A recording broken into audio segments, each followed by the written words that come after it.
Well, a few things to address before the class. First of all, people whomsoever is here, I would like to think that you are, in fact, you do listen to me, and I think this create a very favorable circumstances for the larger Sangha, and it's more convenient for everyone. Beginning from today, we will take turns and come to the shrine hall to listen to the class. And we will take turns according to your class numbers.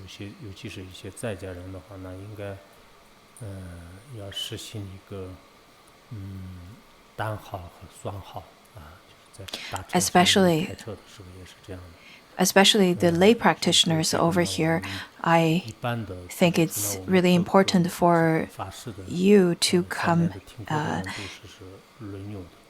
to the shrine hall and attend the classes in turns as well.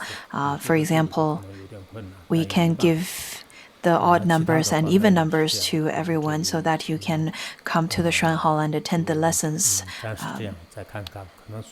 in such a kind of rotary.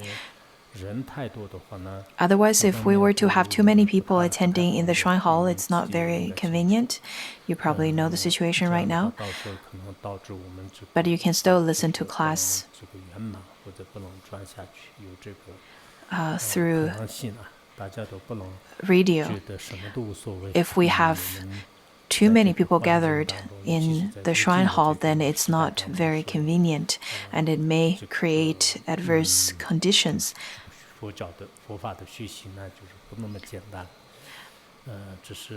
Especially in modern time, we should be aware that it's not easy to attend classes and to listen to the Dharma.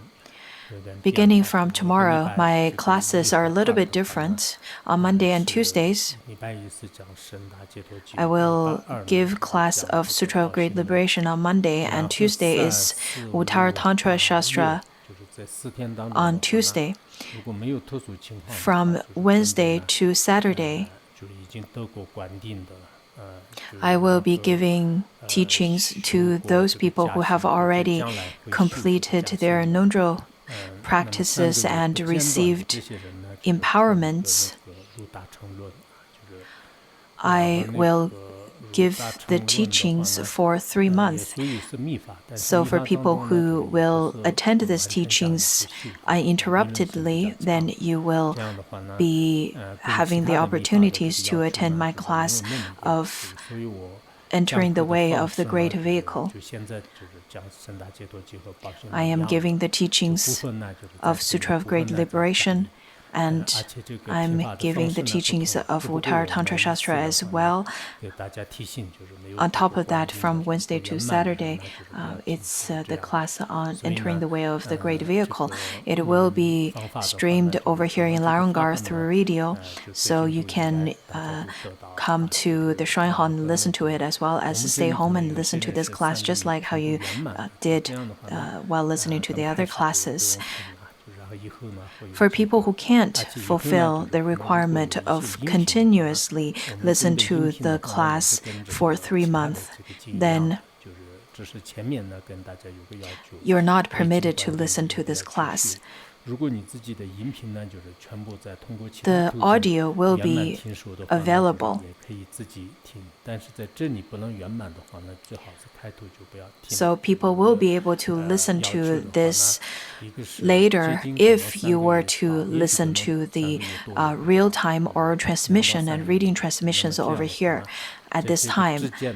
But for people who didn't have empowerment, who haven't finished their under practice or couldn't attend the 3-month class over here and listen to the oral transmission, then you cannot listen to this class at all. Also, if you, for example, interrupted listening to the oral transmission or interrupted your class, then you cannot attend the rest of the classes either. Tomorrow, the practitioners over here just take your rotary turns. You can attend the classes over here in the shrine hall, and the rest of you just stay where you are and listen to class through radio. For people, for example, have not received empowerment, have not completed their nodal practices, of course, since we will be making the audio and the transcript available to everyone, then there's really no way for me to stop you from listening to this class. However, it is considered as stealing the Dharma, and the karmic retribution would be quite heavy. So do pay attention to it. I contemplated up on it in terms of giving the teaching on this in such a way, but after contemplating that life is impermanent and it's getting difficult to accumulate lots of favorable conditions, especially for many people. Also, on top of that, I've already spent lots of time and effort in translating this particular text, so I will make this teaching available, and I request all of you listening to this class to chant 1,000 to 10,000, even 100,000 times of dispelling obstacles verses of Pamasambhava, because we don't know if there will be any obstacles through giving these teachings. So all the way from 1,000 to 100,000 times of this verse, because Mipa Rinpoche stated with his Vajra words, saying that if you were to chant it for 100,000 times, all obstacles would naturally be dispelled. This year, since it is very different, very unique and different, so I have to give the teaching in this way. I think we should be able to finish the teaching of Sutra of Great Liberation within a month of time, and if we can finish it within 1 month of time, then we will be continue with the Shrangama Sutra as well after the completion of the teaching of Sutra of Great Liberation. All of our after-class presentation participants, I do think it's important for all of you to give the oral presentation after the class of entering the way of the Great Vehicle as well. I give the permission for all of you to do so. Not every class will have the time or opportunity to have the mentoring classes or tutoring sessions after the class, but for those of you who have the opportunity and time, then I do encourage you to have tutoring sessions to provide to the students over here as well. The teaching is considered as rather a bit different in its perspective, and I do want this teaching to be propagated in the China mainland area. So I hope all of you who want to receive these teachings, first of all, receive it in completion. That means that you cannot interrupt listening to this teaching. Also, you need to meet all the prerequisites, such as empowerment and prerequisites. Also, another thing that is really important is you need to make the vow of and make the aspiration of propagating these teachings later. So I encourage, and so I request and supplicate the protectors to protect us so that our teaching of this particular text will be completed without any obstacles. On top of that, another thing to address is we are going to add the chanting of confession liturgy at the beginning and the end of the Vajrayana teaching.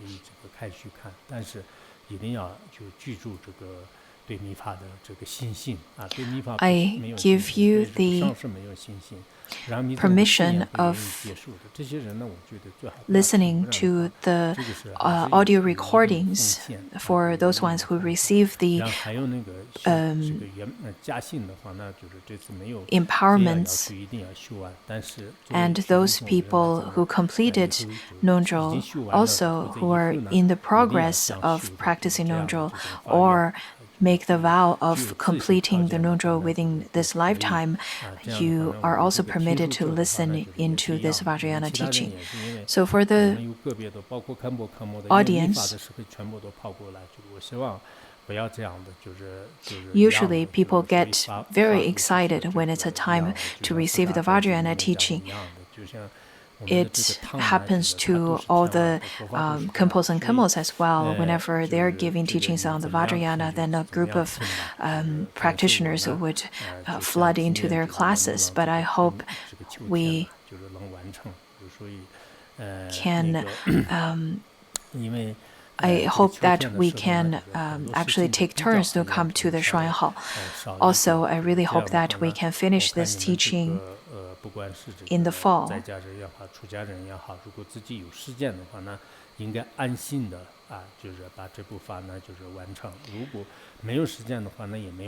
So lay practitioners, if you have time and if you don't have too much things to relate to, I encourage you to attend the class uninterruptedly. But if you, for example, are too busy with your work and life and can't attend the whole teaching, then it would be the best for you not to be so afflicted about this teaching, not so afflicted in attending this teaching and create unnecessary anxiety for yourself.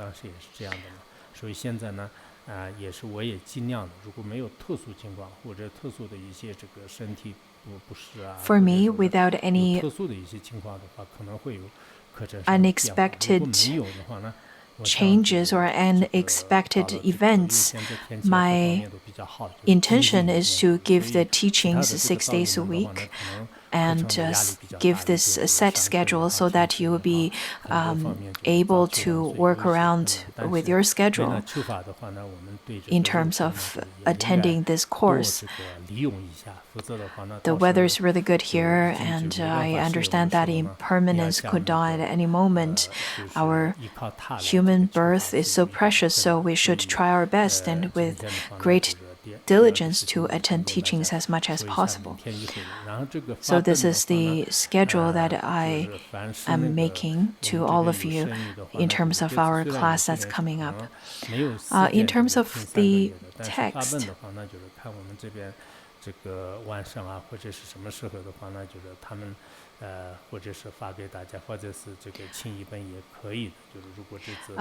there are people, for example, who can't really attend this class, and later on, if you have the opportunity to listen to this class through various platforms, then you can see what kind of opportunities you can seize. That's the notice to all the lay practitioners somehow made it to Laronggar, even though that we are already under a kind of lockdown at this moment, or we are not really open to the public. Somehow you showed up over here, so you can get the text, at least the translation that I've translated on this particular Vajrayana text, and maybe later on you have opportunities to listen to it.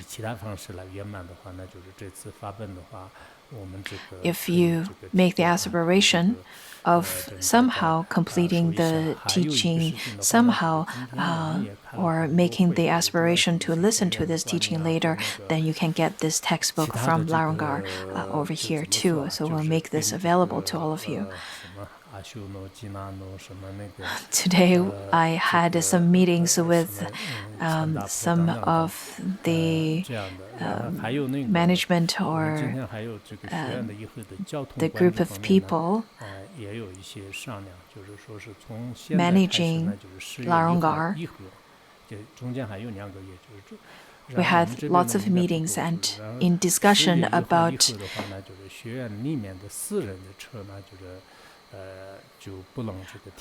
the vehicle controlling. After October the 1st in this year, we will stop giving permits for private vehicles to be parked within Laronggar. I think for Jomos, for the female side, they're doing pretty well, but for the Lama side, there are too many private vehicles, and that would create some traffic issues.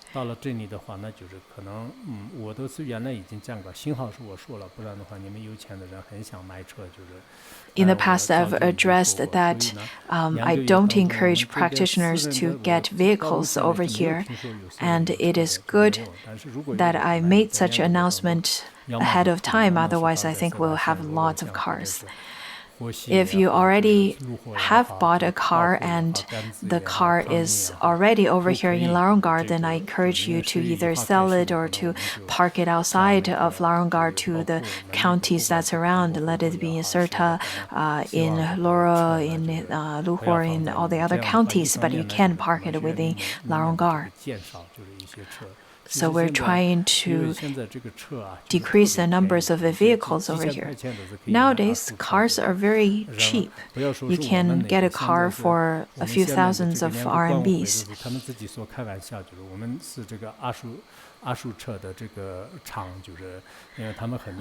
People joked with some of our practitioners saying that we're like the second-hand car dealers. It's just whenever we enter into Laronggar, it feels like second-hand car dealing places, and you see lots of those cars.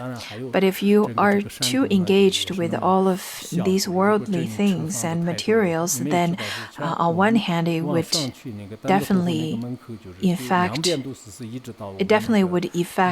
your study and contemplation in the correct Dharma. On the other, it would create lots of traffic issues and parking issues within Laronggar.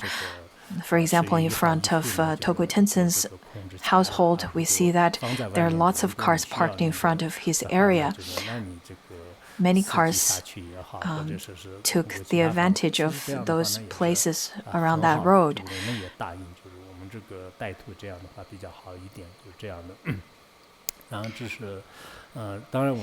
Therefore, I encourage all of you to then put your cars away or to either sell it or do something with the cars that you already have. Also, I call up on all of you who are staying here, stop buying cars. It is not permitted. The Tibetans, in fact, even the herders,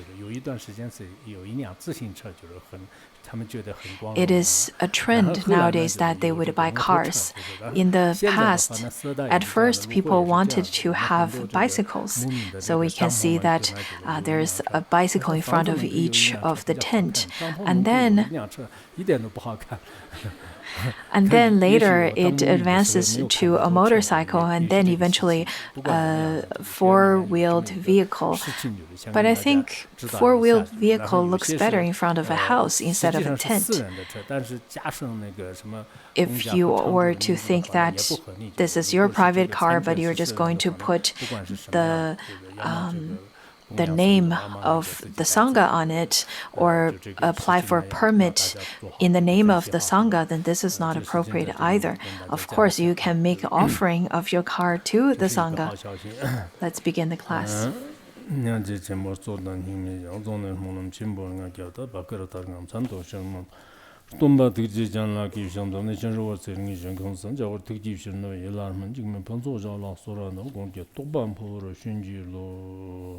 The answer past profound and wonderful Dharma is difficult to encounter in billions of eons, and I'll see it, hear it, receive it, and uphold it, about to fathom the Tathagata's true meaning, to liberate all beings, less generous, supreme bodhicitta.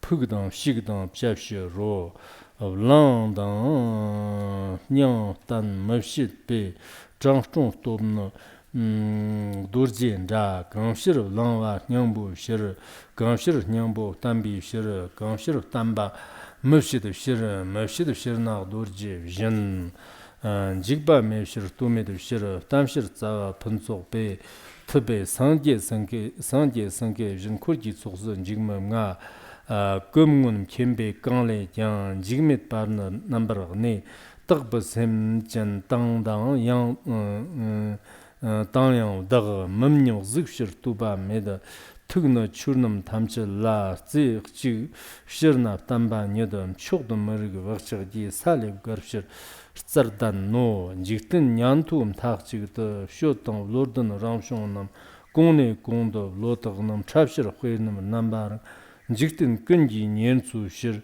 sachi mer lon namdam son jiktin diba yi nyamtsan sanyal lena sanyal lende namka jin dedag yondan samchin ninda chu ki rafshir te nor rinchen gomdogdan yibjin ya mepshir ro tona samshid yondan kanchemir dan shir kansa yugatsa sonsanime dui kampo jiktin chu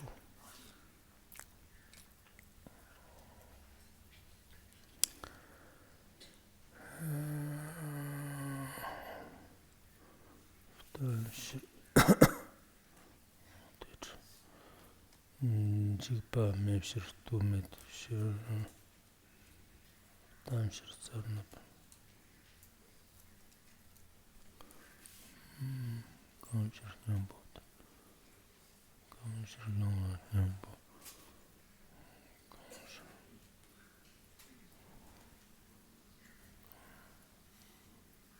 langda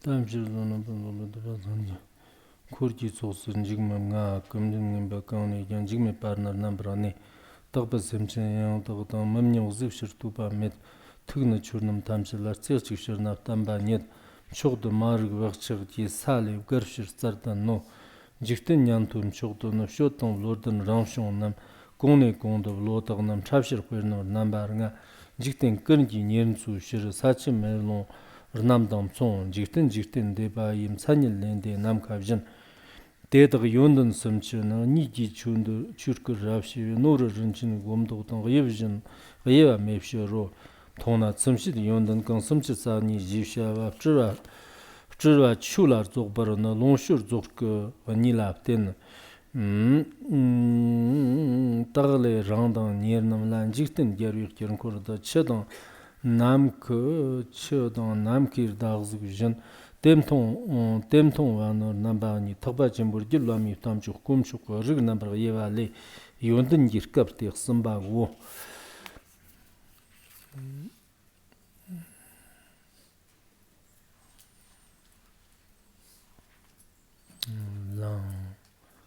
랑다 냥톤 맵십 랑다 냥톤 맵십 بخير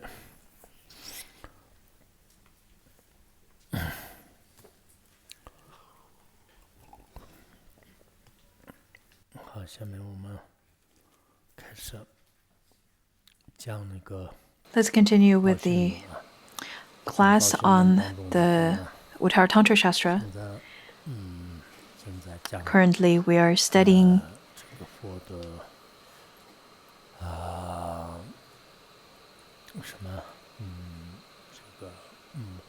the qualities of the Buddha. And within the third chapter on the quality, in fact, we've already studied the 32 qualities that the 32 qualities, that's the fruit of the unfettered freedom, and then the 32 qualities or 32 marks, that's the fruit of complete maturation, which is a manifestation of the forms. So the 64 types of merits or qualities. Now we're looking at the explanation by once more summarizing meaning and example. First of all, we're going to look at the meaning and then example. In terms of its meaning, we've already talked about the 32 fruits of unfettered freedom, 32 qualities that are the fruit of unfettered freedom. And we also used various kinds of similes, such as the water or the moon in the water and space and so on. Also, we used the Vajra and lion.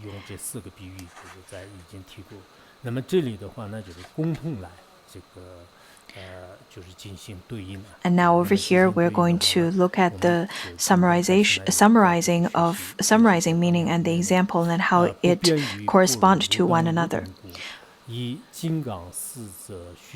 Being unchangeable and never weakened, peerless and unmoving, they're taught by the examples of the Vajra, the lion, space, and the moon in the sky and water. The 10 powers, as we've studied, in fact, the 10 powers are the ones that refers to the wisdom. Therefore, it refers to the example of Vajra, because it is changeless. And the second one is on the 4 kinds of fearlessness. The 4 kinds of fearlessness refers to eloquence. Therefore, the example is lion. The 18 unmixed features, because all those 18 unmixed features, they are peerless. The Fravakas and mundane beings and bodhisattvas cannot compare to those of the Buddhas. So over here, the example is space. And then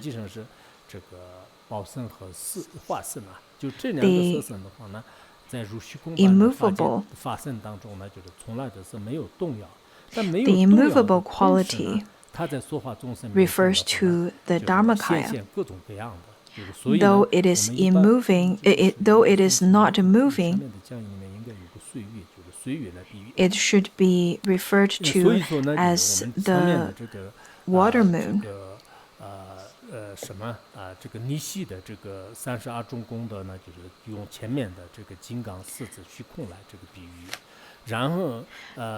The 32 fruits of the 32 unmixed features that is associated with the fruit of unfettered freedom refers to the examples of Vajra, of the lion, and of the space. And then in terms of the manifestation aspect, the manifestation refers to the moon that's reflected in the moon, the moon reflected in the water. So it appears, but it doesn't have any inherent nature. Therefore, the example is moon reflected in the water.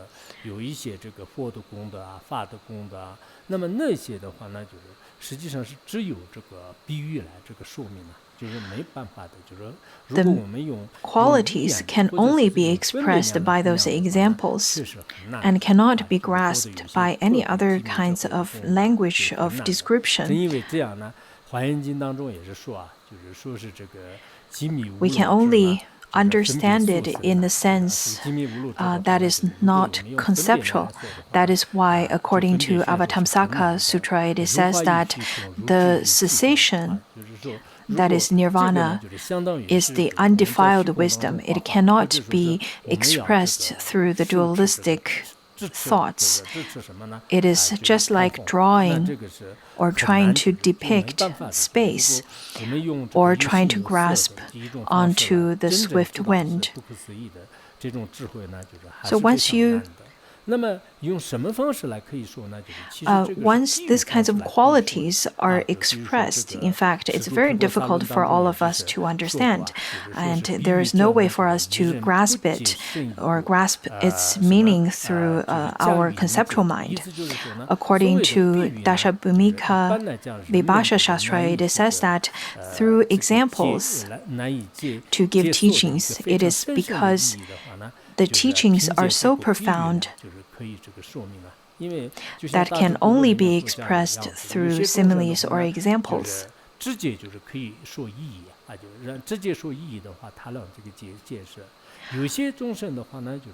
There are people, for example, can understand the teaching through direct explanation. There are sentient beings who can receive or who can understand the teachings through the examples given, and there are the sentient beings who can only understand the teaching through stories. So there are the different sentient beings with different capacities and understandings. Therefore, the teachings are given in different ways to accommodate their different capacities.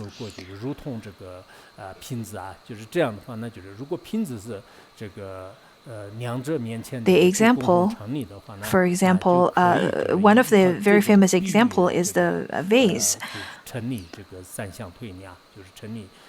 For example, the threefold logic usually would use the example of the vase, and through the threefold logic,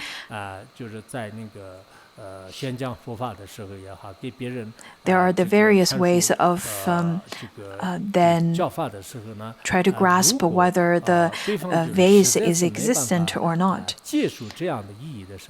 And whenever, for example, we can't seem to express certain profound Dharma teachings to the others, then you can try to express it through a metaphor, through an example, through a simile. Many profound teachings given in Dharma are difficult to be expressed,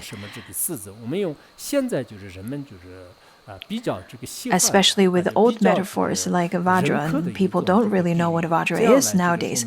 But we can use the more of a modern metaphor and examples to show it to the modern beings. We can give the examples of cell phones, computers, cars, and lamps, which are not used in the ancient times because they don't have it. But since the modern beings are more familiar with all of these kinds of technologies, then as a modern Buddhist, you can give the examples of the modern technologies as well, such as certain apps or certain programs and computers and so on and so forth. This is the verse that is the summarizing meaning and example, talking about the two fruitions. And then the next part talks about the different meaning of the different examples. And first one, talking about the quality of Dharmakaya, how they're explained in general or altogether and individually. Previously, we've already studied how each of them were taught separately, and then over here it started to talk about everything all together in the example of a jewel. The Westerners, I think that they tend to really like Uttaratantra Shastra because it is very logical. And it uses the kind of logic that progress layers by layers, and then there's a summarization. Now we're talking about the six powers that refers to the Vajra. In terms of example,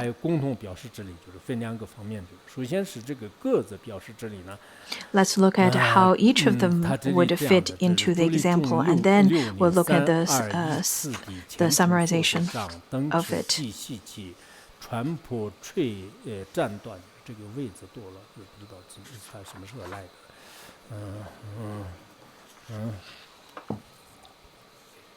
我一直是不让这个待在这里，就是让他回去。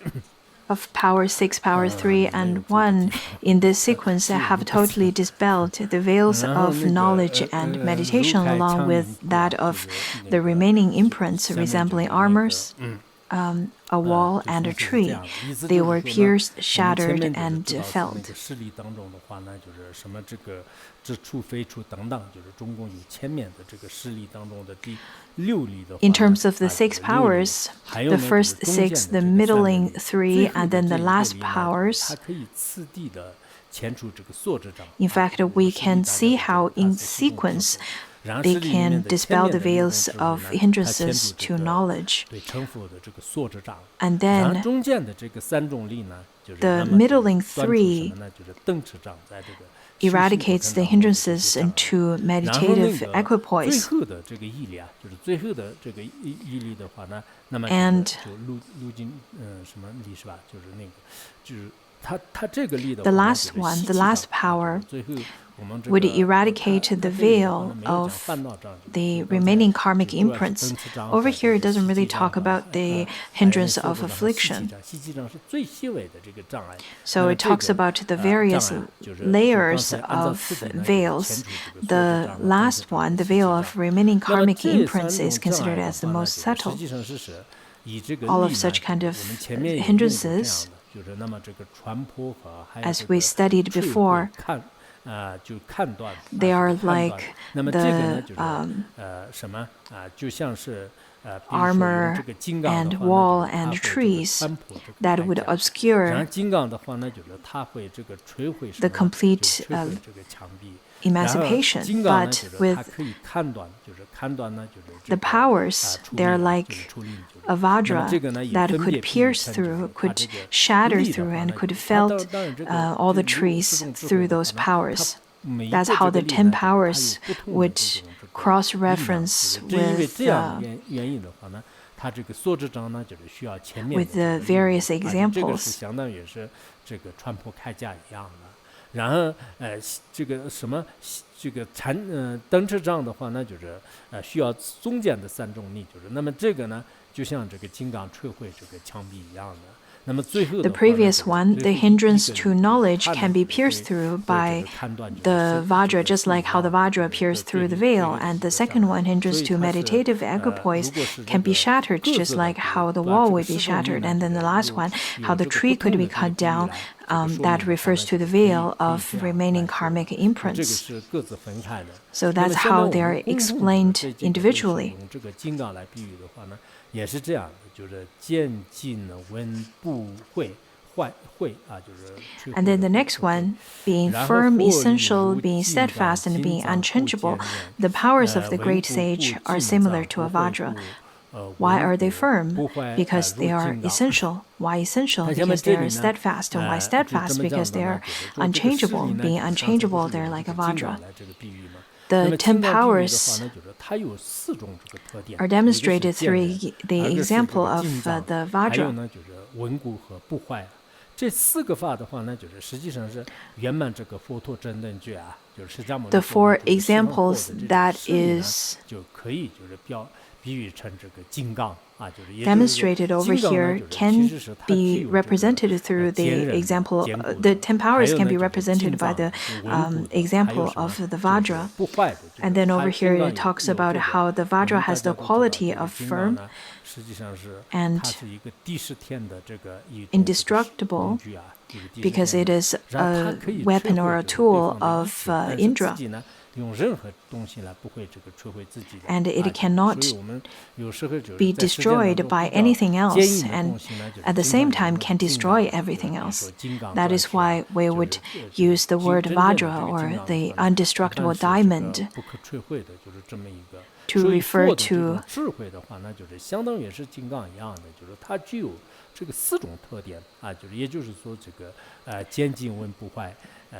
to refer to this quality of the power. 然后这个佛尼如金刚，那么下面就是说是这些是怎么会这样呢？就是实际上是他用一个比喻，就是